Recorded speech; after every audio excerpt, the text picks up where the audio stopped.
iblis itu adalah dari bangsa jin. Surat apa itu? Surat Al-Kahfi. Bukan mentang dari jin lalu langsung di surat Al-Jin. Di surat Al-Kahfi Allah sampaikan bahwa iblis itu sebenarnya adalah asalnya bangsa jin yang sangat soleh dan taat. Dia sangat soleh, betul-betul soleh, taat. Tidak ada dosa yang dilarang Allah yang tidak mereka kerjakan. Hobi menumpahkan darah di mana-mana, membuat kerusakan di muka bumi.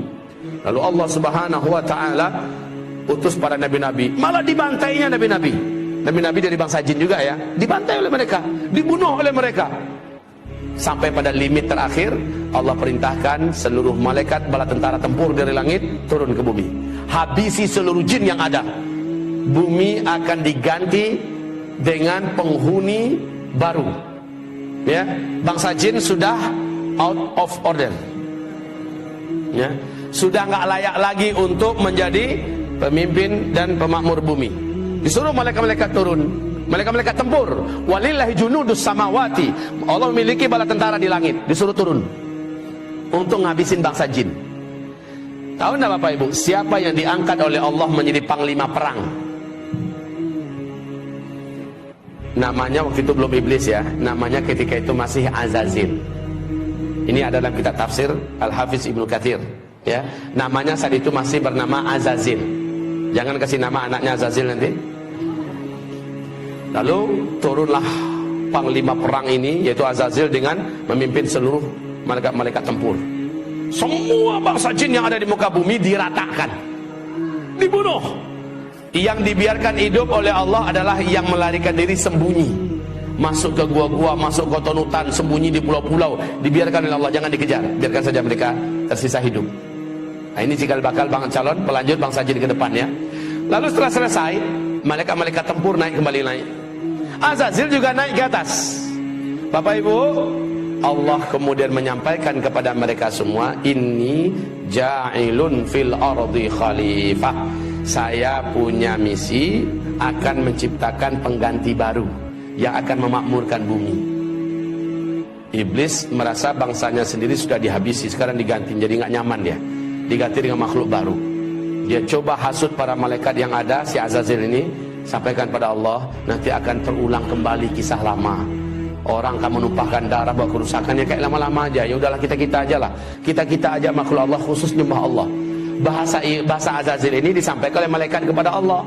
Qalu ataj'alu fiha man yufsidu fiha wa yasfiku ad-dima wa nahnu nusabbihu bihamdika wa nuqaddisu lak. Qala inni a'lamu ma la ta'lamun. Para malaikat menjawab, termasuk si Azazil, jubirnya Azazil, ya Allah, apakah kembali akan engkau ciptakan di muka bumi makhluk-makhluk baru yang nanti akan membuat kerusakan dan pertumpahan darah seperti yang sudah-sudah? Cukup kami ya Allah, cukup kami sebagai makhlukmu. Kami akan menyembahmu seperti yang sudah-sudah. Kami tidak akan berbuat dosa seperti yang telah kau saksikan ya Allah. Please ya Allah, enggak usahlah. Lalu apa kata Allah? Inni a'lamu ma la ta'lamun.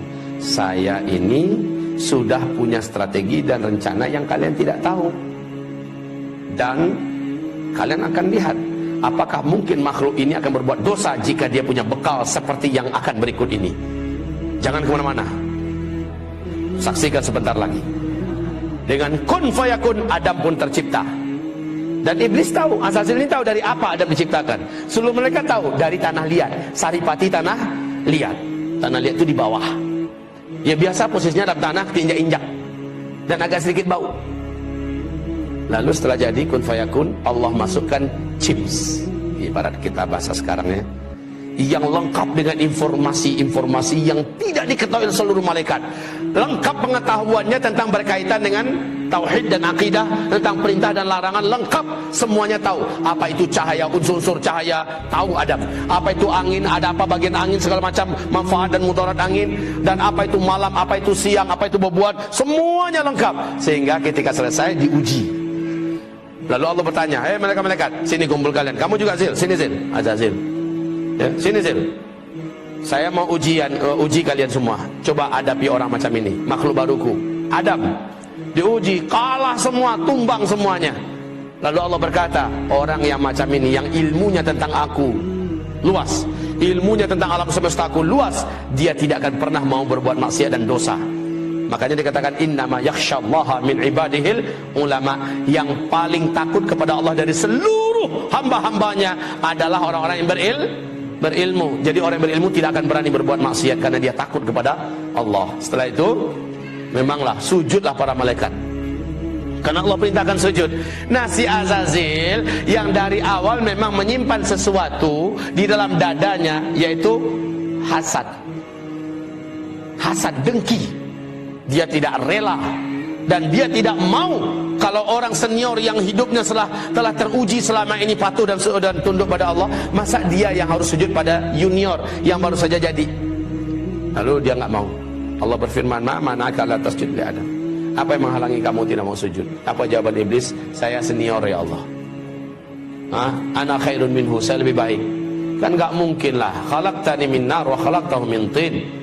Karena nggak mampu menjawab tentang masalah ilmu, dia mencoba mengandalkan dirinya dari unsur penciptaan. Saya kau ciptakan dari tanah, dari api. Api itu terhormat ya Allah. Allah pula mau diajarinya. Api itu letaknya di atas, terhormat, nggak berani orang permainkannya. Dia sangat berwibawa, anggun. Sementara tanah, engkau ciptakan Adam dari tanah liat, hitam, bau, busuk, di bawah lagi keinjak-injak. Masa iya api sujud pada tanah? Sorry ya Allah. Ya. Lalu Allah mengatakan, sombong kamu, keluar.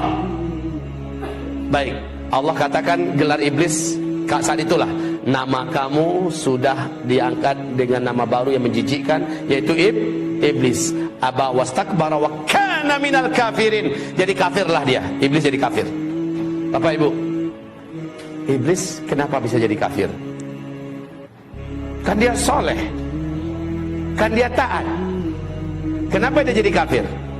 Awas, hubungkan kajian kita dengan la ilaha illallah loh. Tidak tak? Itu jawabannya. Apakah iblis dibolehkan masuk surga? Lan tadkhulaha abadan. Engkau sekali-kali tidak akan berhak menjadi ahli surga selama-lamanya. Iblis punya kunci enggak? La ilaha illallah. Iblis yakin enggak dengan Allah? Pasti. Iblis mengimani Allah tidak? Pasti, ya kan? Pasti. Tapi iblis punya kunci enggak? La ilaha illallah. Punya enggak? Punya. Cuma sayang patah salah satu giginya. Disuruh sujud kepada Adam, dia tidak mau. Bukankah salah satu gigi daripada gigi-gigi la ilaha illallah adalah wajib mengikuti perintah-perintah Allah dan mentaati larang-larang Allah? Wajib. Iblis di situ nggak mau. Sujud kepada Adam itu nggak mau dia. Satu saja syariat Allah yang ditolaknya menjadikan dia dikatakan Allah kafir. Awas, ini zaman banyak nggak orang menolak ayat Allah. Ini zaman banyak tidak orang menolak syariat Allah. Banyak. Ini zaman banyak tidak ulama-ulama kiai-kiai yang berani-beranian melecehkan, menghina, menyudutkan ayat-ayat Allah. Banyak tidak? Banyak. Nasib orang itu bagaimana menurut Allah? Sama nggak dengan iblis? Buka surat Muhammad ayat 8 ayat 9. Surat 47 ayat 8 ayat 9. Allah katakan dalam ayat itu, siapa yang membenci satu saja di antara ayat Allah, kafir dia. Satu saja ayat Allah dia benci, dia tolak, dia musuhi, kafir dia. Kayak iblis. Iblis satu saja perintah Allah ditolaknya, maka iblis menjadi kafir.